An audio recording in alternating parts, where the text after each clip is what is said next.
तो ये हम बात कर रहे हैं इन्वेस्टमेंट एडवाइजर या इन्वेस्टमेंट कंसल्टेंट या इंश्योरेंस एजेंट के बारे में।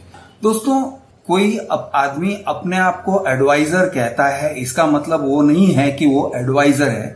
असल में वो सेल्समैन है। उसे सेल्समैन की तरह ही ट्रीट करना चाहिए। बहुत ही संभाल कर उसका एडवाइस लेना चाहिए। वो एडवाइस नहीं दे रहा है, वो आपको बेच रहा है, इज सेलिंग यू समथिंग। ये बात आपको ध्यान में रखना चाहिए। एक इंश्योरेंस एजेंट को बुलाते हो अपने घर पे या फिर इन्वेस्टमेंट एडवाइजर को बुलाते हो, यूजुअली वो दोनों एक ही होते हैं।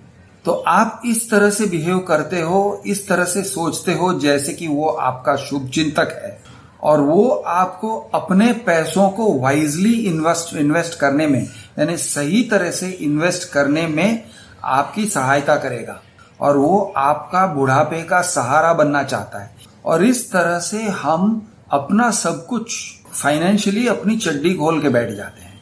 हम अपनी सारी इनसिक्योरिटीज उसके सामने रख देते हैं। एसेट पोजीशन है, हमारे पास जितने पैसे हैं फिक्स डिपॉजिट्स में या कहीं भी शेयर्स में वगैरह, तो हम सारा जो हमारा मामला है वो खोल कर बैठ जाते हैं इन्वेस्टमेंट एडवाइजर के सामने या इंश्योरेंस एजेंट के सामने। पर्सनल बैंकर अपने आप को कहता है, HDFC से पर्सनल बैंकर हूं वगैरह वगैरह, और कह के आपके घर पे आ जाता है और आके आपके साथ बैठ के वो इस तरह से बिहेव करता है जैसे कि वो आपका दोस्त है।